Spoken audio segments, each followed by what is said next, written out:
My name is Jeremiah. I'm a Senior Technical Marketing Specialist for the Industrial segment at Hirose Electric Americas. So smart manufacturing is the future.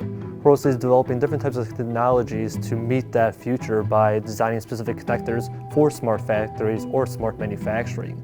So we're focusing on specific applications like mobile robots, where we'll design specific connectors for the batteries or the motors, or to design specifically to meet those market needs.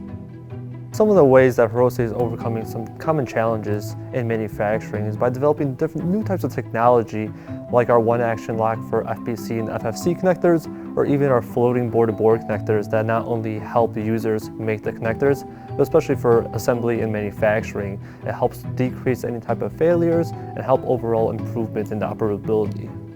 We not only collaborate with our customers, but also our partners.